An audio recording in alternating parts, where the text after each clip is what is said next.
जय हिंद साथियों, आज हम लोग देखने वाले हैं इलेक्ट्रॉन बिंदु संरचना। तो चलिए कुछ रासायनिक यौगिकों का इलेक्ट्रॉन बिंदु संरचना तथा डॉट बिंदु संरचना हम लोग देखते हैं।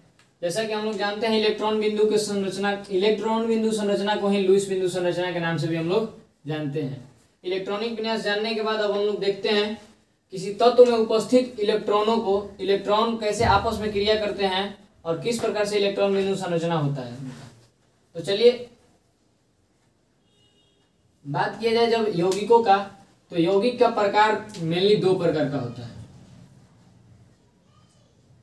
यौगिक दो प्रकार का होता है बाबू। अगर बंधन के हिसाब से देखा जाए तो यौगिक दो प्रकार का होता है। एक होता है आयनिक यौगिक और एक होता है सहसंयोजक यौगिक।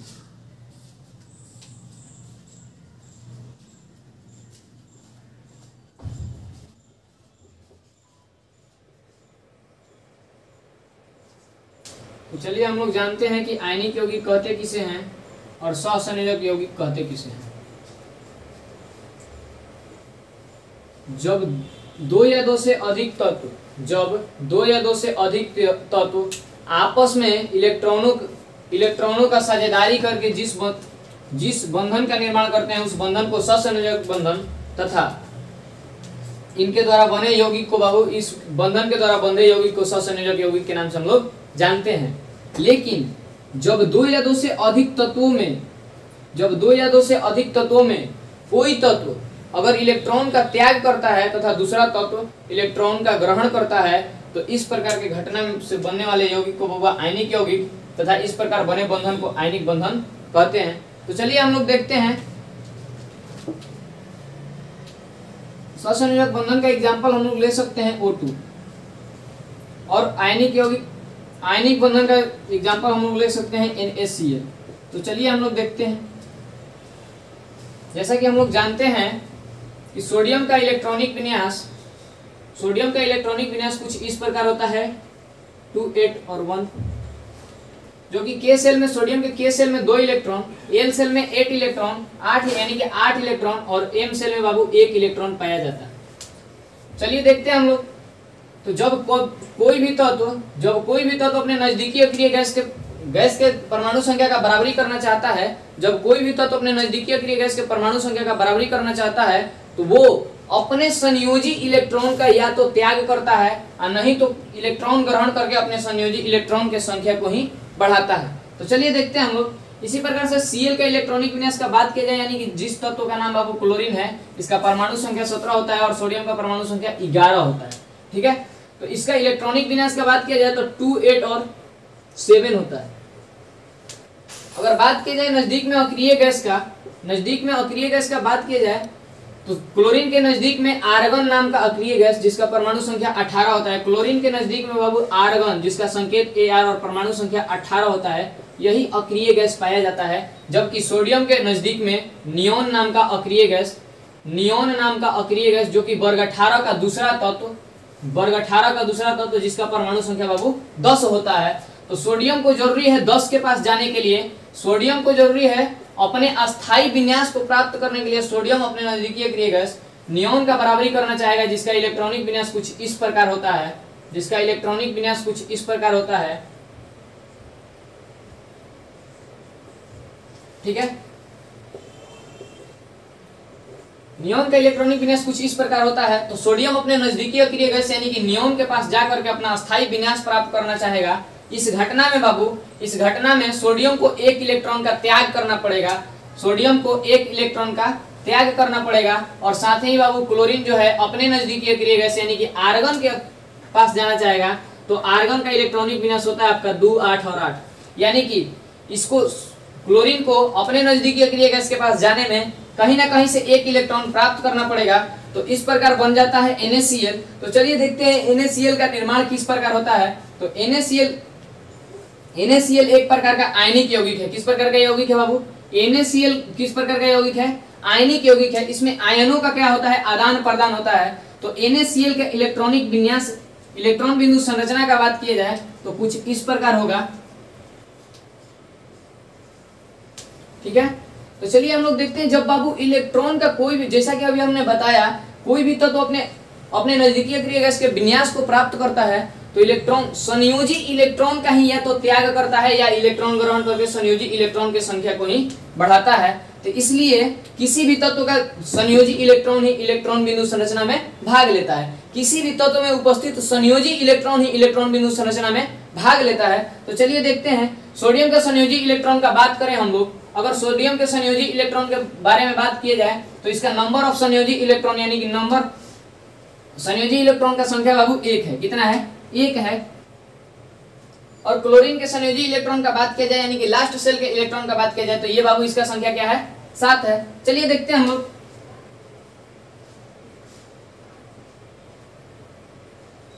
और यहां से बाबू सोडियम अपना एक इलेक्ट्रॉन त्याग करके अपना अस्थाई विन्यास यानी कि 2 और 8 प्राप्त कर सकता है, जो कि नियोन का इलेक्ट्रॉनिक विन्यास है, किसका बाबू? नियोन का इलेक्ट्रॉनिक विन्यास है, जिसका परमाणु संख्या 10 होता है। नियोन का इलेक्ट्रॉनिक विन्यास 2-8 होता है। यहां से सोडियम बाबू एक इलेक्ट्रॉन का त्याग करके प्राप्त कर सकता है बाबू अपने नजदीकी के गैस यानी नियोन का इलेक्ट्रॉनिक विन्यास प्राप्त कर सकता है। यानी कि इस प्रकार बने यौगिक को हम लोग इस प्रकार से दर्शा सकते हैं Na+ और Cl-। ये हमारा जो प्लस और माइनस है ये दिखाना चाह रहा है कि क्लोरीन ने एक इलेक्ट्रॉन कहीं ना कहीं किसी न किसी तत्व से क्या किया है बाबू? ग्रहण किया है। यानी कि क्लोरीन अपने नजदीकी अक्रिय गैस का परमाणु संख्या का बराबरी करने में कहीं ना कहीं से एक इलेक्ट्रॉन ग्रहण किया है, और सोडियम अपने नजदीकी अक्रिय गैस का परमाणु संख्या का बराबरी करने में कहीं ना कहीं एक इलेक्ट्रॉन का त्याग किया है। तो धातु, जब आपको धातु पढ़ाया जाएगा तो धातु हमेशा बाबू धनायन का निर्माण करता है। किस चीज का? जब धातु हमेशा क्या चीज का निर्माण करता है? धनायन का। और अधातु हमेशा ऋणायन का निर्माण करता है। और परमाणु आयन, वीडियो लंबा ना हो जाए इसलिए हम लोग शॉर्ट में समझते हैं। NaCl का इलेक्ट्रॉनिक विन्यास कुछ इस प्रकार होगा।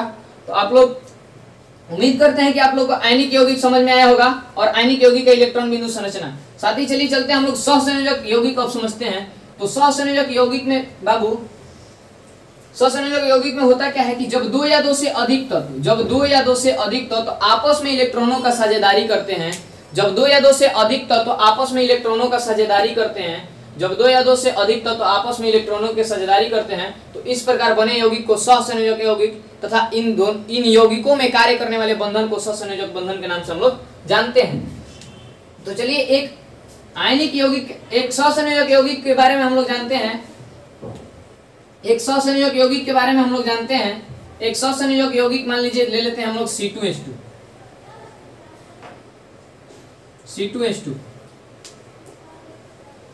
हालांकि ये तो है एक हाइड्रोकार्बन, लेकिन है एक कैसा? सहसंयोजक यौगिक। चलिए देखते हैं हम लोग सहसंयोजक यौगिक C2H2। जिस प्रकार से बाबू अभी हम लोगों ने सोडियम और क्लोरीन को देखा, उसी प्रकार से कार्बन का परमाणु संख्या 6 होता है। ये भी अपने नजदीकी अक्रिय गैस, देखिए कार्बन जो है मेन मिड पॉइंट पे है। कार्बन या 2 के पास जाना चाहे यानी कि नजदीकी अक्रिय गैस हीलियम के पास जाना चाहे, या 10 नियोन के पास जाना चाहे, कार्बन अपने नजदीकी अक्रिय गैस 2 के पास यानी हीलियम के पास जाना चाहे या नियोन के पास जाना चाहे, तो इसको बाबू 4 स्टेप आगे बढ़ना होगा या तो 4 स्टेप पीछे हटना होगा। तो ये दोनों में से किसी का भी बराबरी कर सकता है, लेकिन हम लोग दिखाएंगे बाबू इंक्रीजिंग ऑर्डर में ही, ठीक ना। कार्बन को बराबरी करवाएंगे किससे? नियोन से। किससे? नियोन से। उसी प्रकार से हाइड्रोजन जो है, हाइड्रोजन बाबू हमेशा, हाइड्रोजन किसका बराबरी करेगा? हाइड्रोजन जिसका परमाणु संख्या 1 होता है बाबू, अपने नजदीकी अक्रिय गैस हीलियम के अस्थायी विन्यास को प्राप्त करना चाहेगा। तो चलिए देखते हैं हम लोग।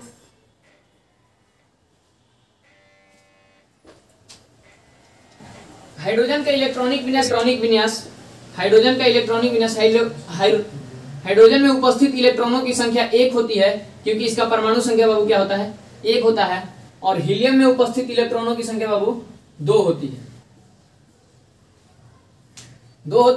तो हीलियम का इलेक्ट्रॉनिक यानी कि हीलियम का फर्स्ट सेल यानी कि के सेल भरा होता है। हाइड्रोजन भी अपने नजदीकी अक्रिय गैस के अस्थायी विन्यास को यानी कि के सेल को अपना भरना चाहेगा। उसी प्रकार से बाबू अभी हम लोग बात कर रहे थे कार्बन पे। कार्बन का परमाणु संख्या 6 होता है। ये या तो हीलियम का बराबरी करना चाहेगा, नहीं तो नियोन का बराबरी करना चाहेगा।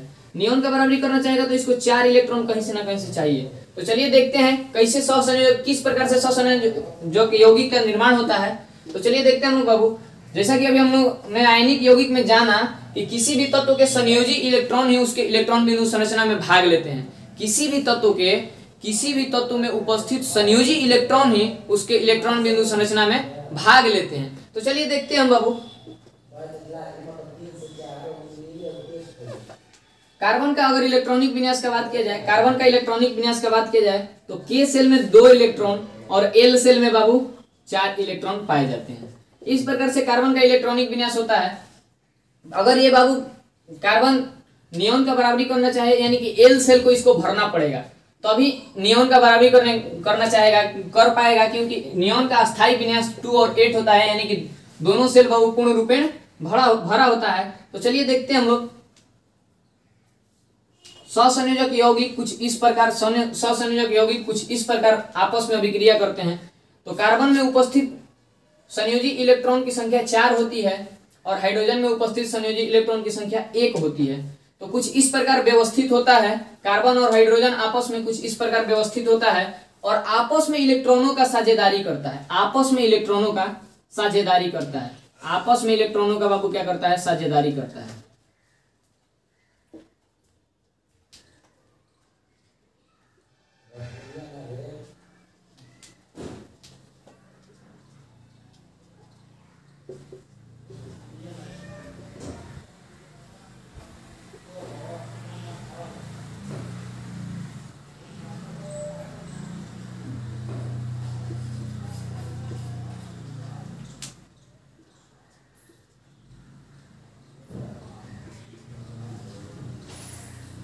देखिए बाबू, कार्बन में उपस्थित किसी एक कार्बन में बाबू कितने 4 संयोजी इलेक्ट्रॉन होते हैं। हमने चारों संयोजी इलेक्ट्रॉनों को दिखा दिया, 1 2 3 4, यानी कि डॉट बिंदु से, यानी कि बिंदु से जो हमने दिखाया है कार्बन के संयोजी इलेक्ट्रॉन को दिखाया है, और क्रॉस से हमने हाइड्रोजन के इलेक्ट्रॉन को दिखाया है। इस प्रकार से अपने हाइड्रोजन अपने अस्थाई नजदीकी अक्रिय गैस हीलियम के पास तो चला गया।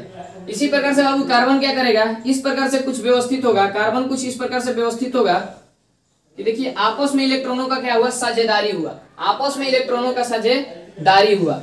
कार्बन ने क्या किया बाबू? कार्बन ने क्या किया? अपने इलेक्ट्रॉन को कुछ समय के लिए हाइड्रोजन को दे दिया, ताकि बाबू तुम अपना विन्यास पूरा कर लो। और जैसे ही बाबू उस हाइड्रोजन ने अपना विन्यास प्राप्त किया, उसके कुछ समय बाद ही कार्बन ने बोला कि देखो तुम्हारा तो इलेक्ट्रॉनिक विन्यास पूरा हो गया, अब साथ ही बाबू कार्बन भी अपना इलेक्ट्रॉनिक विन्यास पूरा करना चाहेगा। तो इस यौगिक में कुछ इस प्रकार ये यौगिक व्यवस्थित होते हैं आपस में, कुछ इस प्रकार से आपस में बाबू व्यवस्थित होते हैं, कुछ इस प्रकार बाबू व्यवस्थित होते हैं। अगर आप लोगों को सहसंयोजक यौगिक नहीं समझ में आया हो, अगर सहसंयोजक यौगिक नहीं समझ में आया तो कमेंट में हमको बताइए, कमेंट सेक्शन में बताइए हमको। नेक्स्ट वीडियो में हम केवल सहसंयोजक यौगिक और सहसंयोजक बंधन को समझाएंगे। चलिए मिलते हैं हम फिर नेक्स्ट वीडियो में। आई होप कि आपको समझ में आया।